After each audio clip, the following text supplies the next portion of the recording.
Hello everyone. आज आप लोगों का नया टॉपिक स्टार्ट होगा और आज का टॉपिक रहेगा आप लोगों का डेटा इंटरप्रिटेशन, जिसका हम लोग पार्ट नंबर 1 डिस्कस करेंगे।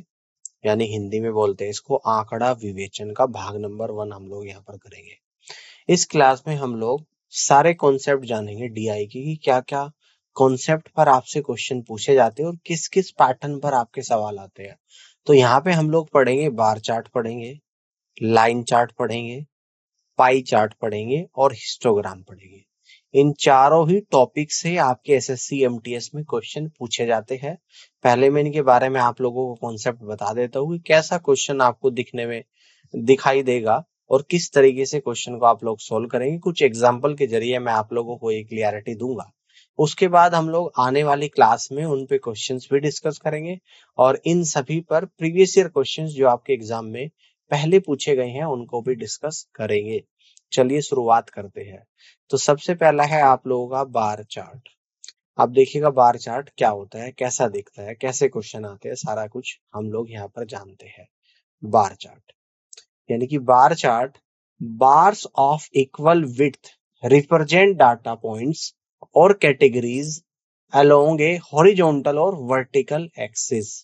यानी कि समान चौड़ाई की पट्टियां क्षैतिज और ऊर्ध्वाधर अक्ष पर डेटा बिंदुओं या श्रेणियों को दर्शाती है ना। यानी कि जो पट्टी होती है वो बराबर चौड़ाई की पट्टी होती है, या तो वर्टिकली होगी या फिर आपकी हॉरिजॉन्टली होगी जो आपको दिखाएगी। Use to compare and display categorical data, है ना, जिस पे आपको अलग अलग कैटेगरी का डाटा को दिखाया जाता है। श्रेणीबद्ध डेटा की तुलना और प्रदर्शन करने के लिए उपयोग किया जाता है। यानी कि डाटा को कैटेगरिकल फॉर्म में दिखाया यहाँ पे जाता है। ठीक है ना। आप देखिएगा जैसे कि एग्जाम्पल आप लोगों को यहाँ पर दिख रहा होगा। यहाँ पे एग्जाम्पल में क्या बोला गया है कि 4 टीमें हैं। ठीक है, 4 टीमें हैं, उनका स्कोर उल्लेखित है। ठीक है, उनका स्कोर भी दे रखा है आपको। क्षैतिज पक्ष पर 5 के अंतराल पर अंक दिए गए हैं तथा ऊर्ध्वाधर पक्ष पर टीम का नाम अंकित है। ऊर्ध्वाधर यानी कि वर्टिकली। तो वर्टिकली ये होता है आप लोगों का, जो मैंने यहाँ पे लाइन खींची, ये है आप लोगों का वर्टिकली। वर्टिकली तो वर्टिकली पक्ष पर आपको टीम के नाम दे रखे हैं कि 4 टीम है। एक टीम टीम 1 है, एक टीम T2 है, टीम 2 है, एक टीम 3 है और एक टीम 4 है। और अगर मैं हॉरिजॉन्टली यहाँ पे बात करूं, हॉरिजॉन्टली अगर मैं यहाँ पे बात करूं, तो हॉरिजॉन्टली 5-5 के डिफरेंस पर आपको इन टीम का क्या दे रखा है, स्कोर अंकित किया गया है। यानी कि मान लो कि टीम 1 है और इसका स्कोर अगर मैं देखूंगा तो 25 से थोड़ा सा कम है। तो कितना है यहाँ पे, 24 है, यानी कि इसका 24 हो जाएगा। ऐसे ही टीम 2 की बात करूंगा तो इसका स्कोर आपका 36 हो जाएगा। ये कैसे पढ़ पा रहा हूँ, ये मैं जो हॉरिजॉन्टली डाटा आपको रिप्रेजेंट दे रखा है इस बार ग्राफ में, उससे ही तो पढ़ पा रहा हूं मैं। यहाँ पर टीम 3 का अगर स्कोर की बात करें तो 26 हो जाएगा और टीम 4 के स्कोर की अगर यहाँ पर बात करें तो 38 हो जाएगा, है ना। इससे हम लोग रिप्रेजेंट कर पा रहे हैं। तो मेनली बार चार्ट आपको इस तरीके से दिखेगा, जो बार की विड्थ है वो आपकी समान होगी और वहां पे आपको डाटा मेंशन दे रखा होगा, उसी के अकॉर्डिंग आप रीड करके क्वेश्चन के आंसर को निकालोगे। ठीक है ना, बात क्लियर हो गई है। बस इस एग्जाम्पल में केवल ये आपको दिखाया गया था कि बार चार्ट कैसा दिखता है। ठीक है, बात समझ में आ गई है। अब आगे बढ़ते हैं। अब इस पे एक एग्जाम्पल दिया गया है, उसके कुछ क्वेश्चन भी है और एक बार चार्ट भी आप लोगों को यहाँ पर दे रखा है।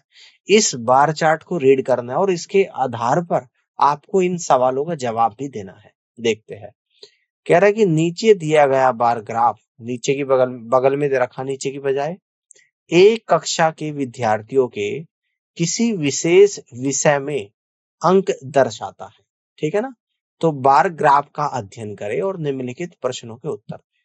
कह रहा है कि यहाँ पे जो बार ग्राफ दे रखा है, यहाँ पे कक्षा के विद्यार्थी दे रखे हैं, है ना, और उनके अंक यहाँ पर दर्शाए गए हैं।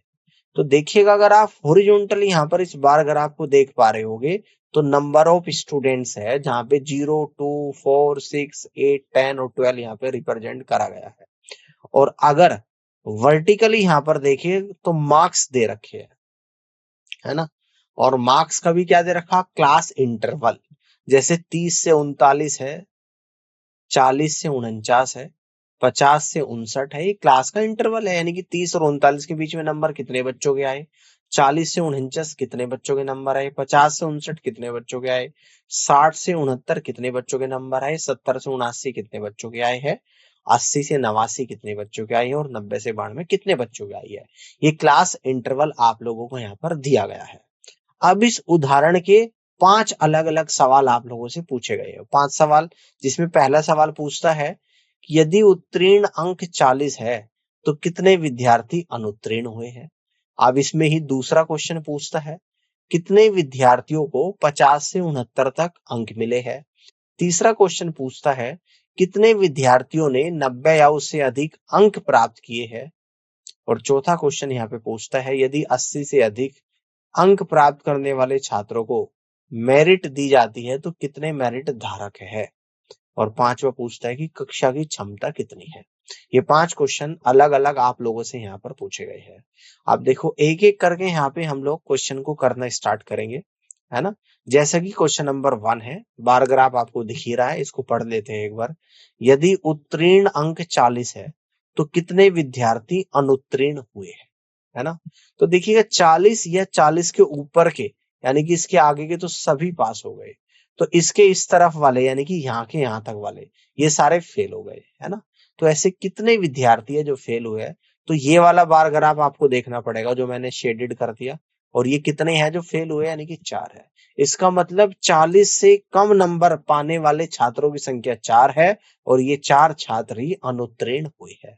तो इस बात को हम लोगों ने आंसर में लिखा है कि यदि उत्तीर्ण अंक 40 है तो 40 से कम अंक पाने वाले विद्यार्थी अनुत्तीर्ण हो जाएंगे। अनुत्तीर्ण विद्यार्थियों की संख्या 4 होगी और 4 होगा सवाल का राइट आंसर। कर लोगे इस तरीके से, इजी है, मुश्किल नहीं है, बस थोड़ा सा संभल के ध्यान से आप लोगों को करना है और आंसर आपका निश्चित तौर पर निकल जाएगा। अब आगे बढ़ते हैं। अगला सेकंड क्वेश्चन है कितने विद्यार्थियों को 50 से 69 तक अंक मिले हैं। कितने विद्यार्थी ने 50 से 69 तक अंक मिले।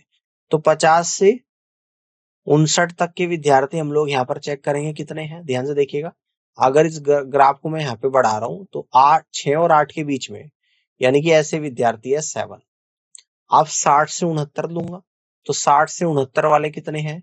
तो यानी कि अगर मैं इसके बीच में ले रहा हूं तो ऐसे विद्यार्थी 11। तो 50 से 69 तक के बीच के विद्यार्थियों की बात यहाँ पर कर रहा था। आप देखिएगा, जब मैं 50 से 69 तक के विद्यार्थियों के अंक यहाँ पर दूंगा तो 50 से 69 तक अंक पाने वाले छात्रों की संख्या क्या है, इक्वल टू 50 से 59 तक अंक पाने वाले छात्रों की संख्या प्लस 60 से 69 तक अंक पाने वाले छात्रों की संख्या। ठीक है ना। तो 50 से 69 तक अंक पाने वाले विद्यार्थियों की संख्या क्या है, 50 से 59 तक तो 7 है आपके, ठीक है, ये वाले। और 60 से 69 तक कितने हैं आप लोगों के, 11 है। तो 7 प्लस 11 यानी कि 18। तो ऐसे टोटल 18 स्टूडेंट्स है और इस क्वेश्चन का राइट आंसर भी 18 ही होगा। ठीक है, आगे बढ़ते हैं। अब तीसरा नंबर क्वेश्चन को यहाँ पे समझते हैं। इसको देखिएगा कि कितने विद्यार्थियों ने 90 या उससे अधिक अंक प्राप्त किए हैं, ये आप लोगों को बताना है। यानी कि ऐसे कितने विद्यार्थी हैं जिन्होंने 90 या उससे अधिक। तो 90 या 90 से अधिक लास्ट वाला इंटरवल है, तो यहाँ पर ये वाले स्टूडेंट्स हैं। तो ये कितने स्टूडेंट्स है, अगर आप यहाँ पे देख पा रहे हो तो टोटल ऐसे 4 स्टूडेंट्स है। तो हम लोग यहाँ पे कह देंगे कि 90 और उससे अधिक अंक पाने वाले छात्रों की संख्या क्या हो जाएगी, 90 से 92 तक अंक पाने वाले छात्रों की संख्या। और ऐसे छात्रों की संख्या 4 है। तो इस क्वेश्चन का जो करेक्ट आंसर यहाँ पर बनेगा वो आपका 4 बनेगा, यानी कि 4 हो जाएगा सवाल का राइट आंसर। ऑल क्लियर है, आगे बढ़ते हैं। अगले क्वेश्चन को यहाँ पे समझते हैं। इसको ध्यान से देखिएगा, यदि 80 से अधिक अंक प्राप्त करने वाले छात्रों को मेरिट दी जाती है तो कितने मेरिट धारक है। समझ में आई बात। क्वेश्चन में पूछ रहा है कि अगर 80 से ज्यादा नंबर ला रहे हैं उन छात्रों को मेरिट दी जाती है तो कितने मेरिट धारक है। तो देखिएगा 80 से ज्यादा वाले यहाँ पर है, तो 80 से 89 वाले बच्चे देखेंगे कितने हैं। तो 80 से 89 वाले बच्चों की अगर हम लोग बात करेंगे, है ना, तो ऐसे बच्चे आप लोगों को कितने आ रहे हैं, 6 आ रहे हैं। ठीक है ना। और 90 से 92 वाले बच्चे हैं, तो 90 से 92 वाले अभी देखे थे आप लोगों के 4 है। तो हम लोग यहाँ से कह देंगे कि 80 से अधिक अंक पाने वाले छात्रों की संख्या बराबर हो जाएगी 80 से 89 अंक पाने वाले छात्रों की संख्या प्लस 90 से 92 अंक पाने वाले छात्रों की संख्या। अब 80 से अधिक अंक पाने वाले छात्रों की संख्या इक्वल टू 80 से 89 अंक पाने वाले छात्रों की संख्या 6 और 90 से 92 अंक पाने वाले छात्रों की संख्या 4। तो 6 + 4 यानी कि 10। चूंकि 80 से अधिक अंक पाने वाले छात्रों को मेरिट दी जाती है, तो मेरिट पाने वाले छात्रों की संख्या कितनी है? 10 है। तो यहां से आप लोग कहेंगे कि 10 इस क्वेश्चन का करेक्ट आंसर बनेगा। ऑल क्लियर हो गई बात? इस तरीके से आप यहाँ पे क्वेश्चन को सॉल्व कर सकते हैं। आगे बढ़ते हैं। अगला और आखिरी क्वेश्चन है इस डीआई पे। कक्षा की क्षमता कितनी है, यानी कि बताना है कि इस कक्षा में टोटल कितने विद्यार्थी हैं। तो हम लोग यहाँ पर चेक करना स्टार्ट करेंगे। सबसे पहले देखेंगे 30 से 39 तक कितने विद्यार्थी है, तो 4 तो यहाँ पर है। फिर 40 से 49 तक कितने विद्यार्थी है, तो 2 आप लोगों के यहाँ पर है। फिर देखेंगे 50 से 59 तक कितने हैं, तो 50 से 59 तक आप लोगों के 7 है। फिर देखेंगे 60 से 69 तक कितने हैं, तो 60 से 69 तक आप लोगों के कितने हैं, यानी कि 11 है। फिर देखेंगे 70 से 79 तक कितने हैं, तो 70 से 79 तक के विद्यार्थी आप लोगों के कितने हैं, यानी कि 8 है। फिर देखेंगे आप लोग 80 से 89 तक के कितने विद्यार्थी है, तो आप देखेंगे यहाँ पे 6 है, ठीक है ना। और फिर देखेंगे 90 से 92 तक के कितने विद्यार्थी है, तो यानी कि 4 है। तो कक्षा की जो संख्या है विभिन्न अंक प्राप्त करने वाले छात्रों की कुल संख्या, तो यानी कि ऐड कर दूंगा 4 + 2 + 7 + 11 + 8 + 6 + 4। 4 2 6, 6 7 13, 13 11 24, 8 32, 6 38 और 4 42। तो ऐसे 42 स्टूडेंट्स है। तो इस क्वेश्चन का करेक्ट आंसर बनेगा 42। What is the strength of the class? Total number of students in the class is equal to 42। Clear है?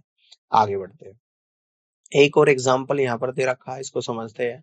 ये भी एग्जाम्पल बार चार्ट का ही है। नीचे दिए गए बार ग्राफ का अध्ययन करें और उसके बाद आने वाले प्रश्नों के उत्तर दें। तो पहला जो क्वेश्चन आप लोगों को यहाँ पर दे रखा है, पहले तो बार ग्राफ है इस आपका।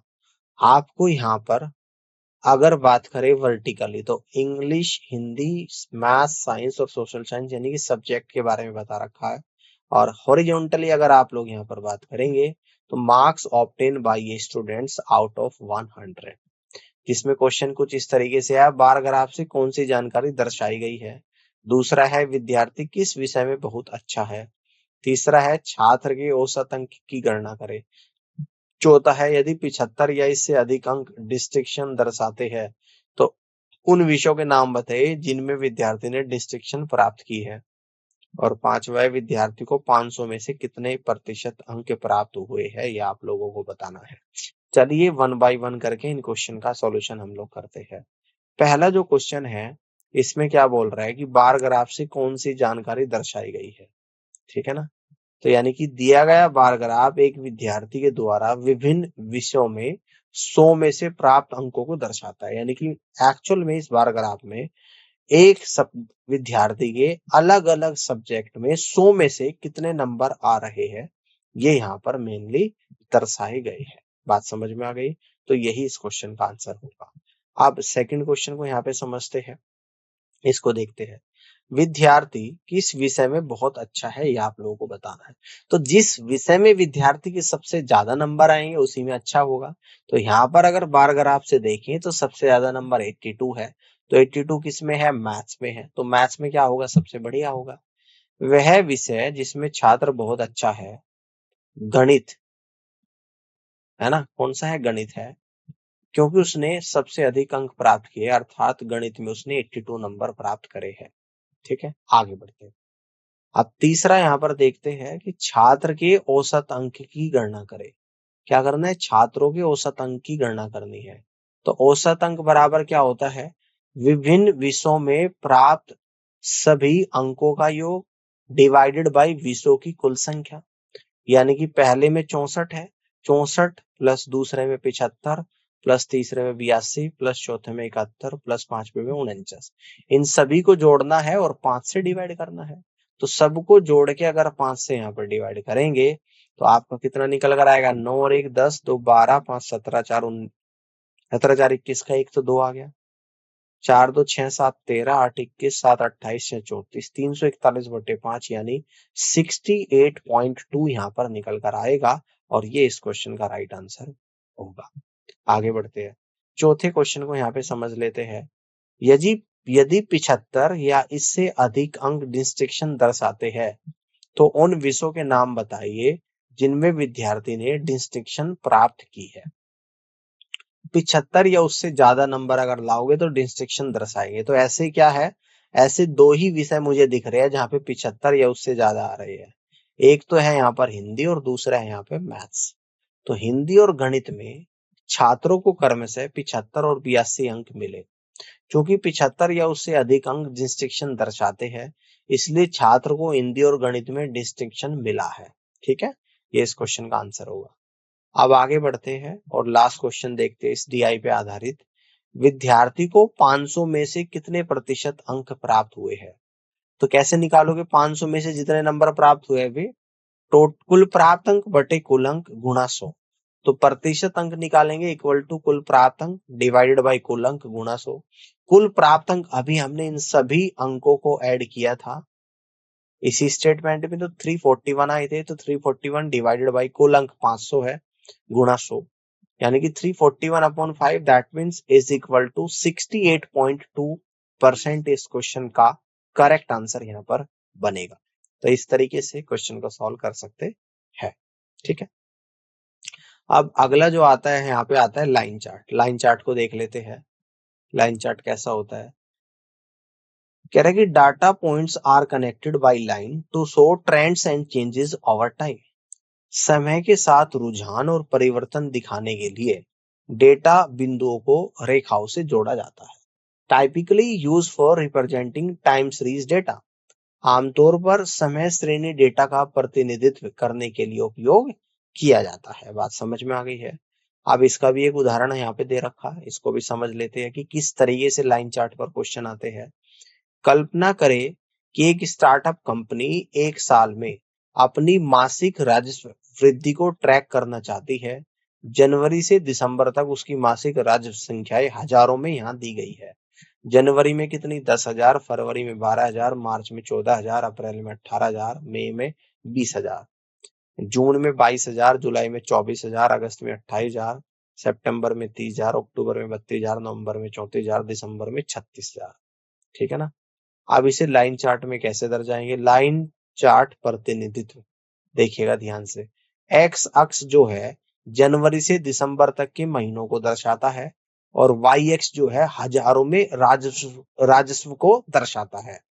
तो जनवरी से शुरू करके आप प्रत्येक महीने के लिए उस महीने के राजस्व के आधार पर एक बिंदु बनाएंगे और सभी बिंदु को प्लॉट करने के बाद आप उन्हें एक रेखा से जोड़ेंगे। यह एक दृश्य प्रतिनिधित्व देता है कि राजस्व महीने दर महीने कैसे बदल रहा है। ठीक है ना।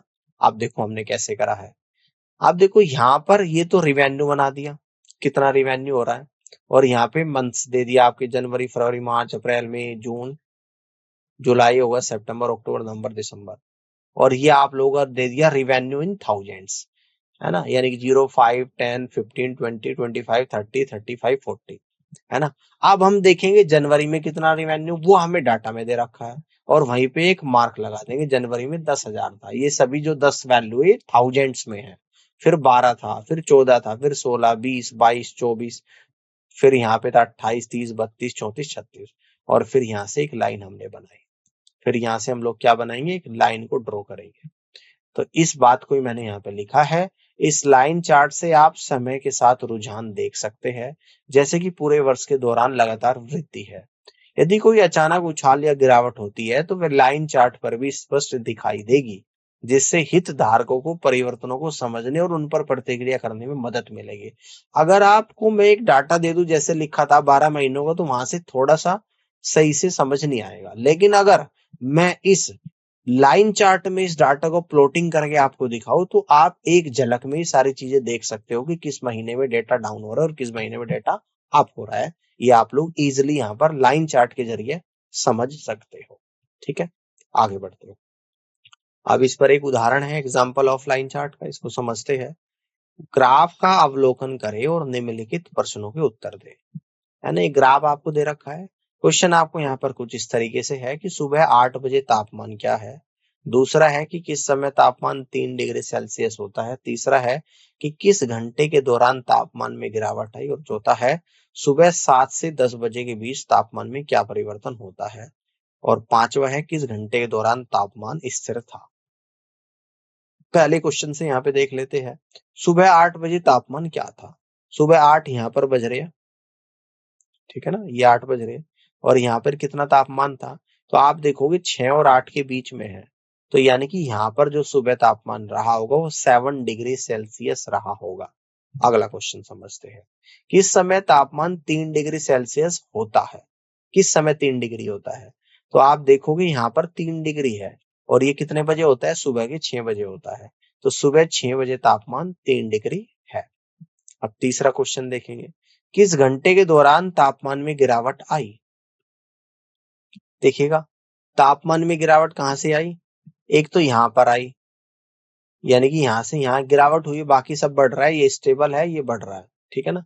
तो केवल यहाँ गिरावट आई और कब से कब आई, 5 से 6, सुबह 5 बजे से 6 बजे के बीच तापमान में गिरावट आती है। अब आगे बढ़ते हैं। सुबह 7 बजे से 10 बजे के बीच तापमान में क्या परिवर्तन होता है। सुबह 7 से और 10 के बीच में क्या परिवर्तन होता है। देखो यहाँ पर जो तापमान था सुबह 7 डिग्री था, ठीक है जी, कितना, सॉरी 5 डिग्री था, 4 और 5 के बीच में 5 था। और ये जो तापमान कितना है, ये 8 डिग्री है, ठीक है ना। तो आप कहोगे 7 से 10 के बीच में तापमान में 3 डिग्री सेल्सियस का परिवर्तन होता है और ये इस क्वेश्चन का राइट आंसर होगा। आगे बढ़ते हैं। किस घंटे के दौरान तापमान स्थिर था। तो देखिएगा 8 से 9, यानी कि यहां से यहां तक स्थिर था। तो सुबह 8 से 9 बजे के बीच तापमान स्थिर रहा। तो ये होगा इस क्वेश्चन का आंसर। अब अगला जो आता है आप लोगों का आता है पाई चार्ट। पाई चार्ट के बारे में समझते हैं। पाई चार्ट एक गोलाकार चार्ट जो टुकड़ों या वेजिस में विभाजित होता है, जिसमें प्रत्येक टुकड़े का आकार पूरे के अनुपात को दर्शाता है। किसी पूरे के भागों को निर्दिष्ट करने और सापेक्ष अनुपात की तुलना करने के लिए उपयोग किया जाता है। देखिएगा percentage of banana sold by 4 different shops, यानी कि 4 दुकानों के द्वारा बेची गई केले की प्रतिशत। जैसे शॉप ए में 37% बेचा जो ब्लू कलर से दिख रहा है, शॉप बी में 25% बेचा जो ब्लैक कलर से दिख रहा है, शॉप सी में 13% बेचा जो ब्राउन कलर से दिख रहा है और शॉप डी में 25% बेचा जो येलो कलर से दिखाई दे रहा है, ठीक है। इस तरीके से पाई चार्ट में हम लोग दर्शाते हैं। आप पाई चार्ट का एक उदाहरण यहाँ पर समझ लेते हैं कि नीचे एक पाई चार्ट दिया गया है जो 350 बच्चों के समूह के द्वारा विभिन्न खेलों में बताए गए समय को दर्शाता है। इसे देखिए और उसके बाद आने वाले प्रश्नों के उत्तर दीजिए। तो प्रश्न कुछ इस तरीके से है, कितने बच्चे कम से कम 1 घंटा खेल खेलने में बिताते हैं। सेकंड है, कितने बच्चे खेल खेलने में 2 घंटे से अधिक समय व्यतीत करते हैं। और कितने बच्चे खेल खेलने में 3 या उससे कम घंटे बिताते हैं। तो ये एक पाई चार्ट आप लोगों को दे रखा। देखो 2 घंटे वाले 30%, 1 घंटे वाले 16%, 4 घंटे वाले 10%, लेस देन 1 आवर वाले 6%, 5 आवर्स वाले 4% और 3 आवर्स वाले 34% है। चलिए इस क्वेश्चन के सॉल्यूशन को समझते हैं। एक एक करके सवाल के सॉल्यूशन को यहाँ पे हम लोग करेंगे। कितने बच्चे कम से कम 1 घंटा खेल खेलने में बिताते हैं, है ना, कम से कम 1 घंटा। तो देखिएगा 1 घंटे से कम कितने बच्चे खेल रहे हैं, तो 1 घंटे से कम खेल रहे हैं 6%, यानी कि वरना सब इससे ज्यादा ही खेल रहे हैं। तो इस क्वेश्चन को हम लोग कैसे करेंगे, तो खेल खेलने में कम से कम 1 घंटा बिताने वाले बच्चों की संख्या, यानी 1 घंटा या 1 घंटा से अधिक खेलने वाले बच्चों की संख्या इक्वल टू कुल बच्चों की संख्या माइनस 1 घंटे से कम समय बिताने वाले बच्चों की संख्या। तो कुल बच्चों की संख्या 350 शुरू में ही सवाल में दे रखा था। तो 350 माइनस 350 का 6%, 350 का 6% 21 होता है। 350 में से 21 जाएगा तो 329 आप लोगों का निकल कर आएगा। यानी कि 329 ऐसे स्टूडेंट्स है या तो 1 घंटा या उससे ज्यादा गेम को खेल रहे हैं, ठीक है ना। ये 350 देखो यहाँ पे दे रखा था। अब अगले क्वेश्चन को समझते हैं। कितने बच्चे खेल खेलने में 2 घंटे से अधिक समय व्यतीत करते हैं, है ना? 2 घंटे से ज्यादा वाले बच्चे कौन कौन से हैं? तो देखिए 2 घंटे वाले 30%, 2 घंटे से अधिक वाले तो ये तो लूंगा नहीं, ये तो 2 घंटे वाले यानी 3 घंटे वाले लूंगा, 4 घंटे वाले लूंगा और 5 घंटे वाले लूंगा, ठीक है ना? तो खेल खेलने में 2 घंटे से अधिक समय बिताने वाले बच्चों की संख्या यानी कि कुल बच्चों की संख्या का 34% प्लस 10% प्लस 4%, तो टोटल 350 का 48%, 48/100 गुणा 350 यानी कि 168। तो ऐसे 168 बच्चे हैं जो 2 घंटे से अधिक गेम को खेलते हैं। अगला क्वेश्चन समझते हैं। कितने बच्चे खेल खेलने में 3 या उससे कम घंटे बिताते हैं? 3 या उससे कम, देखिएगा 3 या उससे कम, 3 वाले 34 है, फिर 3 से कम 2 आएगा 30 है, 1 घंटा आएगा 16 है, और ये आएगा लेस देन 1 आवर 6% है।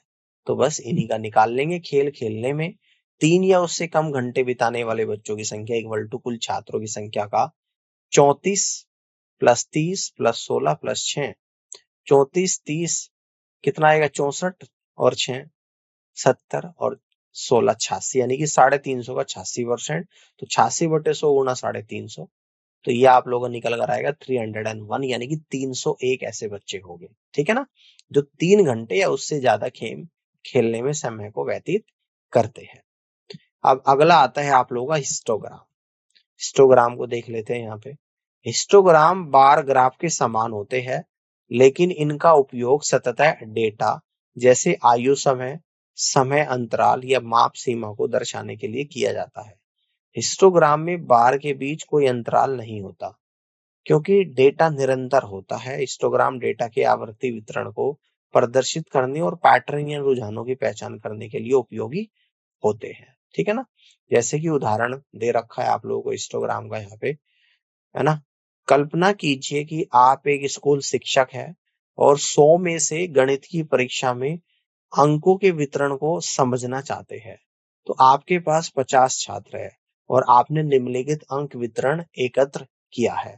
0 से 10 अंक प्राप्त करने वाले 2 छात्र, 10 से 20 अंक प्राप्त करने वाले 3 छात्र और 20 से 30 अंक प्राप्त करने वाले 4 छात्र, 30 से 40 अंक प्राप्त करने वाले 5 छात्र, 40 से 50 अंक प्राप्त करने वाले 6 छात्र है, 50 से 60 अंक प्राप्त करने वाले 5 छात्र, 60 से 70 अंक प्राप्त करने वाले 8 छात्र है और 70 से 80 अंक प्राप्त करने वाले 7 छात्र है, 80 से 90 अंक प्राप्त करने वाले 6 छात्र है और 90 से 100 अंक प्राप्त करने वाले 4 छात्र है, ठीक है।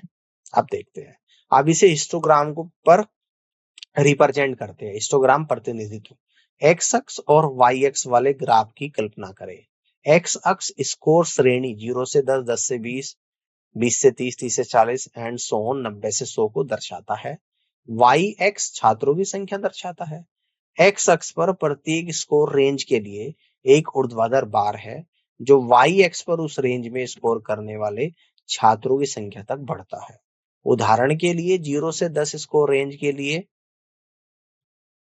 लिए बार और वाई एक्स पर 2 तक बढ़ेगा, ठीक है ना। अब देखते हैं, यानी कि इस तरह आप एक नजर में देख सकते हैं कि अधिकांश छात्रों ने 60 से 70 और 70 के बीच के अंक प्राप्त करे।